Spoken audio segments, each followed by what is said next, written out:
Hello, Leo. Welcome to your tarot reading. Here on Dove and Serpent Tarot, this is a timeless reading, which means that whenever you happen to be watching this, it was meant to find you. Please hit the like button, leave a comment, and consider subscribing to the channel, especially if this reading resonates with you. It is a general reading. Try to be open and receptive to whatever may come through during our time together. I'm merely the messenger. And I ask you to connect directly with each of these cards and use your own intuition to take you beyond the details that I provide. Right. And also, Leo, remember that the most important part of any tarot reading is you. And there is some devil energy for you. Now, let's put this into some context. Don't click off the video yet. The devil energy is not an evil energy, okay? I want to say that from the beginning. There's so much misconception about the devil card, about many of the cards in the tarot. There's a lot of misconception, even with this death card, a lot of misconception.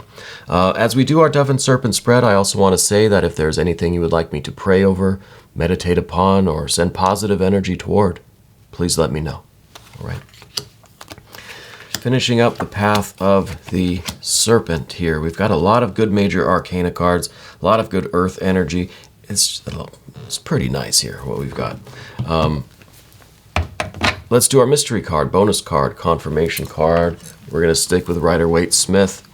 I've been really enjoying the energy of Rider-Waite-Smith lately. I think they've been working quite nicely as the mystery card, and we're going to leave that right over here.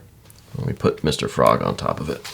And we're going to wait until the very end of the reading to reveal that card, okay? Because we're hoping that'll tie everything together and give us the confirmation that we need at the end. So, major.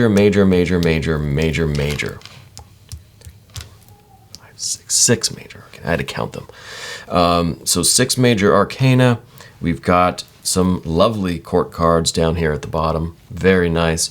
We've got maybe some challenges with this earth energy and this Princess of Wands, but we'll see. We'll see where this goes. I think, first of all, we're going to talk about this. I was going to go to the devil energy, but we'll go to this death card, the 13th mystery of the tarot. And this is why 13 is an unlucky number, right? Because it's the death card of the tarot. And people can go ahead and believe that. It can just be our secret, right? This is not about death or dying. This is not about anything negative. It's not about the destruction or the loss so much as it is about what comes after, right? This is about the resurrection. This is about the rebirth. This is about the new plants, the new abundance that can grow after those little seeds start to sprout, right? After the ground has been tilled, after the old crops have been burned down, right? You raise the earth there and return all of those nutrients back to the soil, right? And then you retill the ground, you prepare it, and you plant again, and new, better things grow, right? So that burning down, that death, decay, destruction is necessary because it nourishes the earth so that new things can grow. And it's the same way in like spiritual alchemy, let's say, psychological alchemy, inner alchemy. It's the same way in the kind of spiritual, esoteric things that, a lot of people are into these days. Sometimes we have to let something go. Sometimes we have to allow something to decay in its kind of natural way, according to natural laws and to nature. Sometimes we may have to give it a little assistance, right? Push it, speed it along a little bit, give it a little nudge. Because we know that once all of those elements disperse back into the field, the matrix, the fabric of our existence, new, better things can grow from that. So with the death energy, I feel like you are either in the process of or recently have done that in your life. I think that you have allowed something to kind of decay naturally, to kind of fall apart on its own. It ran its course. Something was, it was good for a while, and then it just kind of naturally died out, okay? It's a normal process of nature, and you recognize that it was time for something to end, right? Could be a relationship, could be a job, could be a project, could be a certain element of your energy that you were working on, a part of yourself, maybe some shadow work, something. It could be anything. And you allowed it to end. It ran its course. It was time, right?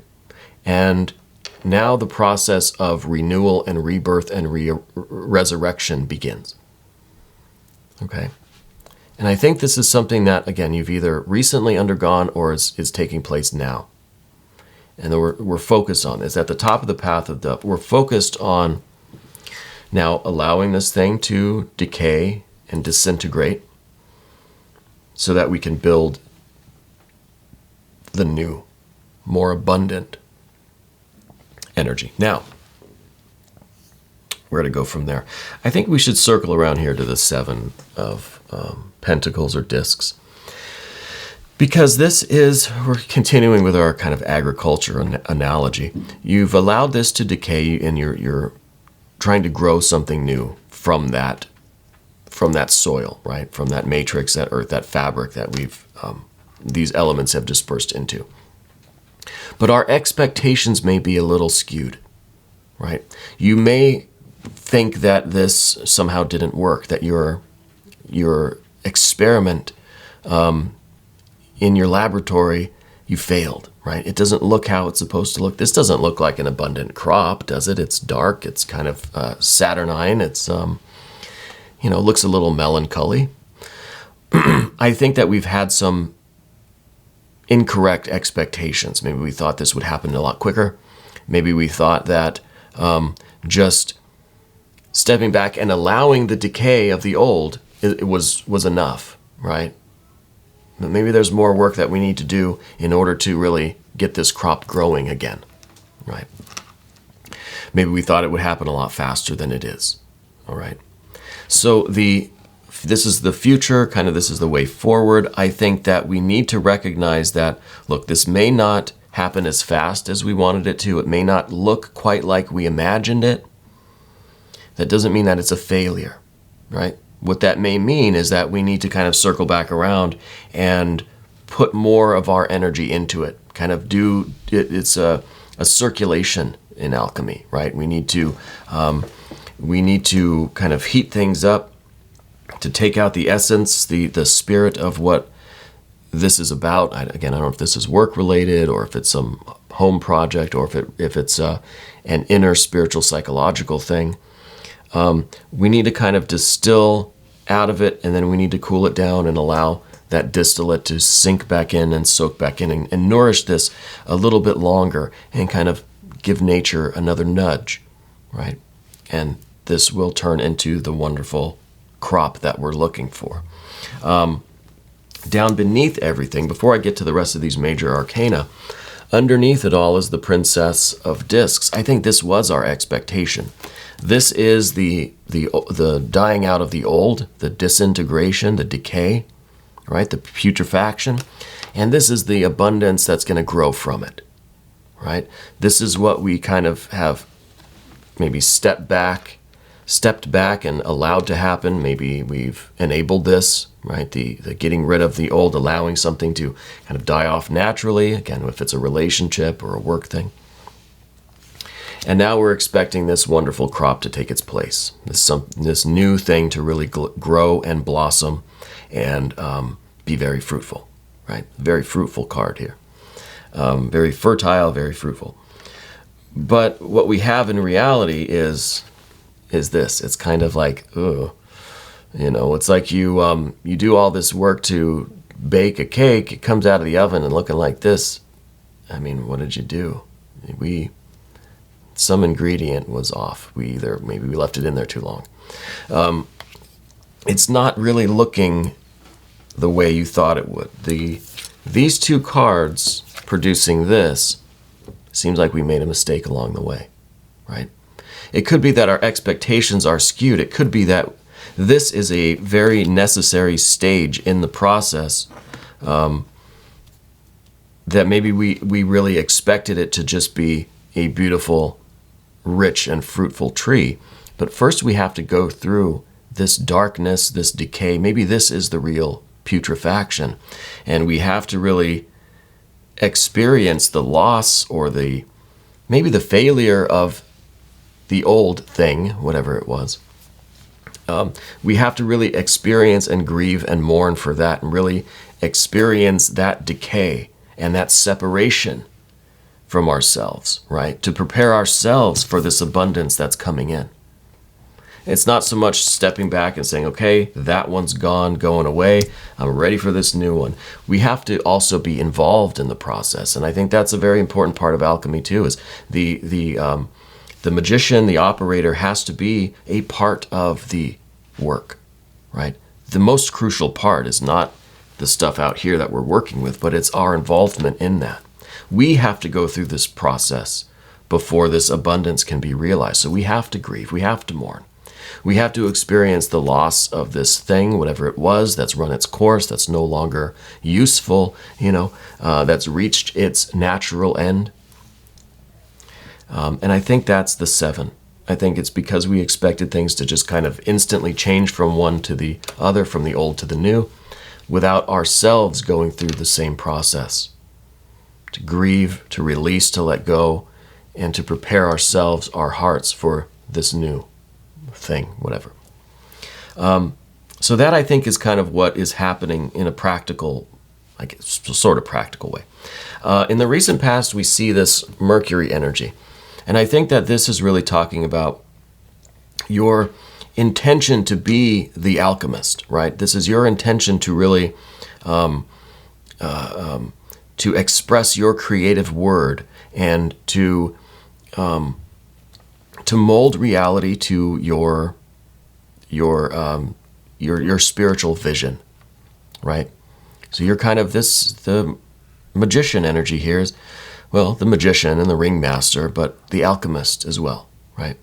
You're utilizing these elements. You're doing these experiments. You're trying to create this abundance in your life. Whatever, down beneath here, whatever this Princess of Discs is for you, if that is just physical abundance, if that is spiritual progress and growth, if that is a new relationship, a new job, new creativity, whatever it may be, finding a new purpose in life, family work, spiritual work, your relationships, all sorts of things. Whatever that is, it's something that you have planned and thought out, and you've written the ritual for it, right? Maybe not literally, but you've mapped it out, and you've set your intention to it, and step by step, kind of what needs to be done. And then we have these other major arcana cards, because we've got that Lover's energy. The Lover's energy is intensely alchemical. Okay? This is the separation and the recombination. Okay? And the separation and recombination is kind of what we've been talking about with the Death card. The Death card's kind of it's between the Death card and the 7 of Pentacles, that's the separation, right? You need to separate yourself from whatever the old is, whatever it is that we're allowing to die off. But we also need to combine ourselves with the process, and we need to then combine the proper elements to create this new thing, right? So the work doesn't just stop when we've gotten rid of the old stuff. We need to now create the new stuff. And I think what you are creating is unity in your life, whether it's between yourself and your highest self, your truest self, God, Goddess, Deity, Guardian Angel, Spirit Guides, whatever you want to call it, or if it's between you and manifesting your soulmate, your true love, your beloved. If this is about solidifying your family relationships, whatever it might be, establishing a relationship with a career, with a passion, a purpose, with an employer, it could be all sorts of things. But the one constant there is you. And you have to be prepared. Just as much as we're preparing the environment, we have to prepare ourselves. And if we don't, we're going to have this kind of, we're going to have this 7 of Discs thing. Okay? So we have to be prepared within ourselves just as much as the environment around us needs to be properly prepared. In the external world, things need to happen and be put in place for this to really work, right? So it is a union of yourself with this environment, with this purpose, with this plan. It's about bringing things together in a unity, okay? After a separation and now a unity. We also see the devil energy, and the devil energy, it can be a little bit of a sinister card, okay? It can mean that we are too wrapped up in the kind of material process, in the external process. We are too seduced and tempted by the prospect of what results we're going to get, that we completely lose sight of the work that we need to do internally. And then we get a 7 of discs. This is kind of not the best outcome, right? So this is a reminder that, look, we need to have the ambition and the endurance and the commitment and the focus, almost obsession with this. But we need to make sure that we're doing the inner work as well as the outer work, and we can't be so tempted by the prospect of the results, by the rewards, that we lose our Mercury energy, that we lose our focus, our system, our divine word, our kind of, the spiritual intention that we're putting into this. Don't lose sight of the fact that this is supposed to be something to unify us with the world, and not create more division in the world, right? The division is a necessary step, but we don't want to get obsessed with that either, right? You cut away too much and pretty soon you're left with nothing, right? Any butcher will tell you that. Any sculptor will tell you that. It may be fun to carve pieces away, but you got to know when to stop. Otherwise, you can't sell that steak, right? So we need to be careful with that devil energy, because that is the intensity that kind of fixed intensity, that laser focus, that if you don't maintain the Mercury and the Lover's energy, that devil energy will just keep carving away until there's nothing left. Okay? Path of the Serpent now. I don't want to make this video too long. We've got this water sign person, perhaps. I don't know if this has anything to do with the work that you're doing, but I feel a water sign person that is very close to you. I kind of feel like this is all being done for a particular person, maybe a water sign person.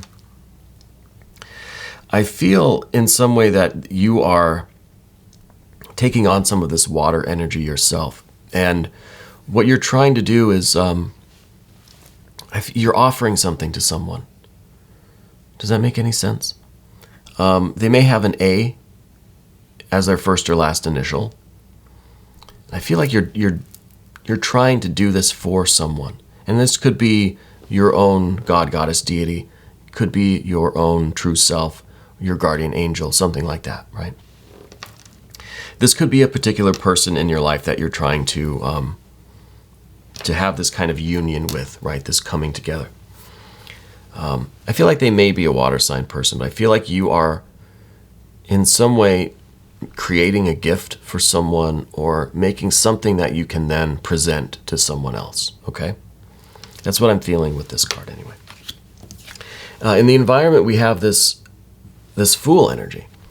So I almost feel like you're working on something. Now we're kind of talking a little more practical now. I feel like you're working on something that it is sort of like a gift or an offering or something to present to someone else. I feel like they don't know about it. I feel like it's going to be a surprise to them. I think that you maybe have a tendency to surprise people a lot, let's say. I think that you get very focused on the work that you're doing. Very intense. You're very focused. And the people around you don't really know what's going on, right? And they have a difficult time understanding what you're doing or why. From the outside, it kind of looks like a lot of a lot of activity, a lot of kind of hectic, frantic kind of energy. And they're not really sure what it's going to lead to, right? And so I feel like there's a lot of suspended judgment around you. People just don't know what to make of you sometimes. It could be friends, could be family, could be coworkers. They see you busy working on things, but there's not a lot of communication. And we don't see a lot of communication in this reading. There are no air cards. We have some water cards. We have some air. Let me take that back. Mercury a little bit, and the Lover's card, some air energy. But that's serious. That's something else. That's not really communication. That's not interpersonal. This is air energy too, but it's not interpersonal. This is so much activity that no one really knows what it is or where it's going or what it's for, because there's a lack of communication. And I think that this creates some concern in other people because they see you working very intently on things, but they don't understand what. And that's because there's not really a calm, rational dialogue. There may be some frenzied, words and phrases and sentences and paragraphs, but people can't really make heads or tails of it sometimes, right? The next card is the Princess of Wands here. I think this is your fear, concern, and worry. And this goes really hand in hand with the next card, which is that Tower energy. I think that we're kind of concerned with, and this may not be a very, this may be a little bit of an uncouth word, but I feel like there's a little bit of a concern for a manic state. Okay? And I feel like a lot of that is misunderstood. A lot of that energy is misunderstood. But I feel like that's kind of a concern of yours as well, right?